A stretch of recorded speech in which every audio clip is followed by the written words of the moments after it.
दोस्तों, आज हम बात करने वाले हैं देवी माँ के 51 शक्तिपीठों की। पुराणों के अनुसार देवी सती के शरीर के विभिन्न अंगों से 51 शक्तिपीठों का निर्माण हुआ। इसके पीछे एक कथा है, जिसके अनुसार देवी सती ने अपने पिता दक्ष के विरोध जाकर भगवान शिव से विवाह किया, जिससे नाराज होकर दक्ष ने एक यज्ञ का आयोजन किया और इस यज्ञ में ब्रह्मा, विष्णु, इंद्र सहित सभी देवी देवताओं को बुलाया गया, लेकिन जानबूझकर अपने जमाता भगवान शिव और पुत्री सती को नहीं बुलाया। महादेव के मना करने के बाद भी देवी सती यज्ञ में भाग लेने चली गई और यज्ञ स्थल पर देवी सती ने अपने पिता दक्ष से भगवान शिव को ना आमंत्रण करने का कारण पूछा। तब दक्ष ने क्रोध में आकर महादेव को अपशब्द कहे और इस अपमान को माता सती सहन नहीं कर पाई और यज्ञ कुंड में कूदकर अपने प्राणों की आहुति दे दी। भगवान शिव को जब यह पता चला तो वह तांडव करने लगे और उन्होंने क्रोध में आकर प्रजापति दक्ष का शीश काट दिया और उसके बाद माता सती का पार्थिव शरीर अपनी गोद में उठाकर पृथ्वी पर घूमते हुए तांडव करने लगे।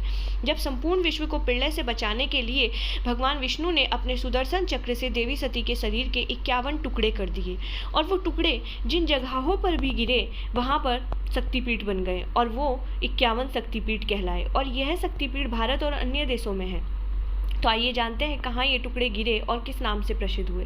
पहला शक्तिपीठ है हिंगलाज शक्तिपीठ, जो कराची पाकिस्तान से लगभग 125 किलोमीटर उत्तर पूर्व में स्थित है और यहाँ पर माता के सर का ऊपरी भाग गिरा था। यहाँ माता देवी कुठरी के नाम से जानी जाती हैं। दूसरा शक्तिपीठ सरकरे कराची पाकिस्तान के सुकर स्टेशन के निकट है। यहाँ देवी की आँख गिरी थी और महेश मर्दिनी कहलाई। साथ ही यह भी कहते हैं कि माता सती की दूसरी आँख बिलासपुर हिमाचल प्रदेश में गिरी थी, जहाँ नैना देवी मंदिर का निर्माण हुआ। तीसरा शक्तिपीठ सुगंध शक्तिपीठ, यह बांग्लादेश के शिकारपुर वसेल में 20 किलोमीटर दूर सोंद नदी के किनारे स्थित है। यहाँ पर देवी की नासिका गिरी थी और उनका नाम सुनंदा है। चौथा शक्तिपीठ अमरनाथ शक्तिपीठ है और यह पहलगाम कश्मीर में स्थित है, जहाँ देवी का गाल गिरा था और यहाँ वह महामाया के रूप में स्थित है। पांचवा शक्तिपीठ ज्वालाजी कांगड़ा हिमाचल प्रदेश में स्थित है, जहाँ देवी की जीभ गिरी थी और यहाँ देवी अंबिका के नाम से भी जानी जाती है। छठा शक्तिपीठ जालंधर शक्तिपीठ, जो कि जालंधर पंजाब में छावनी स्टेशन के निकट स्थित है और यहाँ देवी का बायां वक्ष गिरा था और यहाँ पर त्रिपुर मालिनी नाम से स्थापित है। सातवां शक्तिपीठ अंबाजी गुजरात में देवी का हृदय गिरा था। आठवां शक्तिपीठ कुहेश्वरी शक्तिपीठ नेपाल के काठमांडू में पशुपतिनाथ मंदिर के नजदीक स्थित है और इस स्थान पर माता सती के दोनों घुटने गिरे थे और यहाँ पर देवी महामाया के रूप में पूजी जाती है। नौवां शक्तिपीठ मानस कैलाश पर्वत मानसरोवर तिब्बत के निकट एक पाषाण शिला के रूप में मौजूद है। यहाँ पर उनका दायां हाथ गिरा था, इस कारण वह तक्षायनी कहलाई। 10वां शक्तिपीठ विराज उत्कल शक्तिपीठ है और यह स्थान उड़ीसा के पुरी और याजपुर में माना जाता है। यहाँ माता की नाभि गिरी थी और यहाँ पर माता विमला के रूप में पूजी जाती है। 11वां शक्तिपीठ कंडिका नदी के तट पर पोखरा नेपाल में मुक्तिनाथ मंदिर है, जहाँ देवी का मस्तिष्क गिरा और माता कंडिका चंडी कहलाई। 12वां शक्तिपीठ बहुला शक्तिपीठ, जो पश्चिम बंगाल के कटवा जंक्शन के निकट केतु गांव में स्थित है और यहाँ पर माता का वाम बहु गिरा था। 13वां शक्तिपीठ उज्जैनी वर्तमान जिला पश्चिमी बंगाल में स्थित है, जहां देवी की दाईं कलाई गिरी थी और यहां देवी चंद्रिका देवी के नाम से स्थापित है। 14वां शक्तिपीठ त्रिपुरी सुंदरी शक्तिपीठ, माता का दक्षिणी पाद त्रिपुरा के राजकिशोर गांव में गिरा था। 15वां शक्तिपीठ चट्टल शक्तिपीठ बांग्लादेश के चट्टल गांव में स्थित है, जहां माता की दाहिनी भुजा गिरी थी, जहां देवी भवानी के रूप में पूजी जाती हैं। 16वां शक्तिपीठ त्रिस्तोता शक्तिपीठ, त्रिस्तोता शक्तिपीठ पश्चिम बंगाल के जलपाईगुड़ी के सलवाड़े गांव में स्थित है और यहाँ पर माता का वाम पाद गिरा था और यहाँ देवी भ्रामरी के रूप में पूजी जाती हैं। 17वां शक्तिपीठ कामाख्या शक्तिपीठ है और यह असम गुवाहाटी के कामगिरी पर्वत पर स्थित है, जहाँ माता की योनि गिरी थी और देवी कामाख्या माँ के रूप में पूजी जाती हैं। 18वां शक्तिपीठ युगार्य शक्तिपीठ, युगार्य शक्तिपीठ पश्चिम बंगाल के वर्तमान जिले के सीरग्राम में स्थित है और यहाँ माता सती के दाहिने चरण का अंगूठा गिरा था और यहाँ पर माता युगार्य के रूप में पूजी जाती हैं। 19वां शक्तिपीठ कालीघाट शक्तिपीठ है और यह शक्तिपीठ पश्चिम बंगाल के कोलकाता में कालीघाट के नाम से प्रसिद्ध है। यहाँ माता की उंगलियां गिरी थी और यहाँ पर देवी कालिका के रूप में पूजी जाती हैं। 20वां शक्तिपीठ प्रयाग शक्तिपीठ है और यह उत्तर प्रदेश के इलाहाबाद जिले में स्थित है। यहाँ पर माता के हाथ की उंगलियां गिरी थी। यहाँ देवी को ललिता के रूप से भी जाना जाता है। 21वां शक्तिपीठ जयंती शक्तिपीठ, जो मेघालय के जयंतिया पहाड़ पर स्थित है और यहाँ माता की वाम जंघा गिरी थी। 22वां शक्तिपीठ किरीट शक्तिपीठ, किरीट शक्तिपीठ पश्चिम बंगाल के हुगली नदी के तट पर लालबाग कोट पर मौजूद है। यहाँ पर माता सती के किरीट यानी मुकुट गिरा था और यहाँ पर देवी को विमला के रूप में भी जानते हैं। 23वां शक्तिपीठ मणिकर्णिका शक्तिपीठ, मणिकर्णिका घाट काशी वाराणसी में स्थित है और यहाँ पर देवी की मणिकर्णिका गिरी थी। यहाँ पर देवी को विशालाक्षी और कर्णिका के नाम से भी पूजते हैं। 24वां शक्तिपीठ कन्याकुमारी शक्तिपीठ कन्या आश्रम शक्तिपीठ तमिलनाडु के कन्याकुमारी में तीनों महासागरों हिंद महासागर, अरब सागर और बंगाल की खाड़ी के संगम पर स्थित है। इस जगह पर माता की पीठ गिरी थी और यहाँ देवी को श्रवणी के रूप में पूजते हैं। 25वां शक्तिपीठ कुरुक्षेत्र शक्तिपीठ यहाँ हरियाणा के कुरुक्षेत्र में स्थित है। यहाँ पर देवी की एड़ी गिरी थी और यहाँ पर माता को सावित्री के रूप में पूजा जाता है। 26वां शक्तिपीठ मणिवेदिका शक्तिपीठ गायत्री मंदिर के नाम से मशहूर यह शक्तिपीठ राजस्थान के पुष्कर में स्थित है। यहाँ पर माता की कलाइयाँ गिरी थी। 27वां शक्तिपीठ श्रीशैल शक्तिपीठ आंध्र प्रदेश के कुर्नूल के पास स्थित है, जहाँ पर माता की ग्रीवा गिरी थी और यहाँ देवी महालक्ष्मी के रूप में पूजी जाती हैं। 28वां शक्तिपीठ कांची शक्तिपीठ तमिलनाडु के कांचीवरम में स्थित है और यहाँ पर माता का कंकाल गिरा था।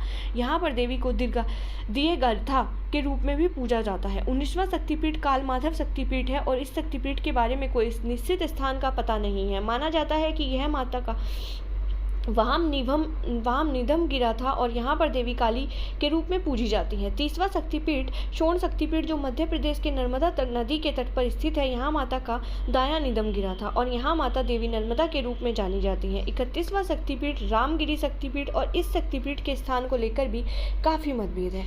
कुछ लोग उत्तर प्रदेश के चित्रकूट तो कुछ लोग मध्य प्रदेश के मयहमर में भी इसे मानते हैं। इस जगह पर माता का दाहिना स्तन गिरा था और यहाँ देवी शिवानी के रूप में पूजी जाती हैं। 32वां शक्तिपीठ कात्यायनी शक्तिपीठ यह वृंदावन मथुरा के भूतेश्वर में स्थित है और यहाँ पर माता सती के केश पास गिरे थे। 43वां शक्तिपीठ सुचेंद्रम शक्तिपीठ और यह शक्तिपीठ तमिलनाडु के कन्याकुमारी त्रिसागर संगम पर स्थित है। इस जगह पर देवी सती के पृष्ठभाग गिरे थे और यहाँ देवी नारायणी के रूप में पूजी जाती है। 34वां शक्तिपीठ पंचसागर शक्तिपीठ पंचसागर में देवी सती के नीचे के दांत गिरे थे और यहाँ पर देवी बारही के रूप में जानी जाती हैं। 35वां शक्तिपीठ करतोया शक्तिपीठ यह बांग्लादेश के भवानीपुर के बेगड़ा में करतोया नदी के तट पर स्थित है और यहाँ पर देवी के बाम तल्प गिरी थी और यहाँ पर देवी अर्पणा के रूप में पूजी जाती हैं। 36वां शक्तिपीठ श्रीशैल शक्तिपीठ आंध्र प्रदेश के कुंडुल के पास स्थित है और यहाँ पर माता की ग्रीवा गिरी थी। 37वां शक्तिपीठ विभाषा शक्तिपीठ पश्चिम बंगाल के मिदानपुर के तामलोक गांव में स्थित है और यह स्थान माता का बाम टखना गिरा था और यहाँ पर देवी कपालिनी के रूप में जानी जाती है। 38वां शक्तिपीठ चंद्रभागा शक्तिपीठ यह गुजरात के जूनागढ़ में स्थित है और इस स्थान पर देवी का उदर गिरा था और यहाँ पर देवी चंद्रभागा के रूप में पूजी जाती हैं। 39वां शक्तिपीठ भैरव पर्वत शक्तिपीठ इस शक्तिपीठ के स्थान को लेकर काफी मतभेद हैं। कुछ लोग गुजरात के किरनार भैरव पर्वत को तो कुछ लोग मध्य प्रदेश के उज्जैन के निकट शिप्रा नदी के तट पर मानते हैं। यहाँ पर माता के ऊपर का होठ गिरा था और यहाँ पर देवी अवंती के रूप में पूजी जाती हैं। 40वां शक्तिपीठ जनस्थान शक्तिपीठ महाराष्ट्र नासिक के पंचवटी में स्थित है और यहाँ पर माता की ठुड्डी गिरी थी। यहाँ देवी ब्राह्मणी के रूप में पूजी जाती हैं। 41वां शक्तिपीठ गोदावरी तट शक्तिपीठ यह आंध्र प्रदेश के कवूर में गोदावरी तट पर स्थित है और यहाँ पर देवी का बायां कपोल गिरा था। यहाँ पर देवी विश्वेश्वरी या रागिनी के नाम से जानी जाती हैं। 42वां शक्तिपीठ विराट अंबिका शक्तिपीठ राजस्थान के जयपुर के वैराट गांव में स्थित है। यहाँ पर माता सती के दाहिने पैर की उंगलियां गिरी थी और यहाँ पर देवी अंबिका के रूप में स्थापित है। 43वां शक्तिपीठ मिथिला शक्तिपीठ इसके निश्चित स्थान को लेकर काफ़ी मतभेद है और अलग अलग मतों के अनुसार 3 स्थानों पर यह शक्तिपीठ बताया जाता है। नेपाल के जनकपुर, बिहार के समस्तीपुर और सहरसा में माता का वाम स्कंद गिरा था और यहाँ पर देवी उमा के रूप में स्थापित है। 44वां शक्तिपीठ रत्नावली शक्तिपीठ इसके स्थान को लेकर भी काफ़ी मतभेद माना जाता है कि तमिलनाडु के चेन्नई में स्थित है और यहाँ पर माता का दक्षिण स्कंद गिरा था और यहाँ पर देवी शक्ति के रूप में पूजी जाती है। 45वां शक्तिपीठ नलहटी शक्तिपीठ जो पश्चिम बंगाल के बोलपुर में स्थित है। इस स्थल पर माता की उदर नली गिरी थी और यहाँ पर माता देवी कालिका के रूप में पूजी जाती हैं। 40वां शक्तिपीठ वैद्यनाथ शक्तिपीठ झारखंड के किरडी देवघर में स्थित है और यहाँ पर माता दुर्गा के रूप में जानी जाती हैं। कहते हैं कि यहाँ देवी सती का दाह संस्कार भी हुआ था। 47वां शक्तिपीठ ब्रजेश्वरी माता जो हिमाचल में स्थित है, जहाँ माता का बायां स्तन गिरा था। 48वां शक्तिपीठ यशोर शक्तिपीठ यह बांग्लादेश के जैसार के खुलना में स्थित है और यहाँ पर माता की बाईं हथेली गिरी थी। 49वां शक्तिपीठ अर्थात शक्तिपीठ यह पश्चिम बंगाल के लाभपुर में स्थित है। यहाँ माता के नीचे का होठ गिरा था। यहाँ पर देवी फुलारा के रूप में जानी जाती हैं। 50वां शक्तिपीठ नंदीपुर शक्तिपीठ पश्चिम बंगाल के सनख्या में स्थित है और यहाँ पर देवी की देह का कंठहार गिरा था, जहाँ पर देवी को नंदिनी के रूप में भी पूजा जाता है। 51वां शक्तिपीठ इंद्राणी शक्तिपीठ लंका के अज्ञात स्थान पे देवी की पायल गिरी थी। एक मत के अनुसार मंदिर त्रिकोणाली में है और लेकिन पुर्तगाली बमबारी में यह ध्वस्त हो चुका है और यहाँ महज एक स्तंभ ही शेष है। तो दोस्तों, हमने बात की अभी देवी के 51 शक्तिपीठों की। यहाँ पर कुछ शक्तिपीठों को लेकर मतभेद है और कुछ ग्रंथों की माने तो देवी के 51 नहीं 108 शक्तिपीठ हैं। वेदों के अनुसार देवी के 108 शक्तिपीठ बताए गए हैं, लेकिन देवी पुराण के अनुसार देवी के 51 शक्तिपीठ बताए गए हैं। और ये शक्तिपीठ कहाँ कहाँ हैं, इस बारे में कुछ शक्तिपीठों में आपस में मतभेद भी हैं। स्थान को लेकर कुछ लोगों का मानना है कि कुछ शक्तिपीठ भूटान में भी हैं, कुछ बांग्लादेश में भी हैं, और कुछ कहीं। तो अगर आपको ये जानकारी पसंद आई है तो हमारे चैनल को सब्सक्राइब करें, लाइक करें।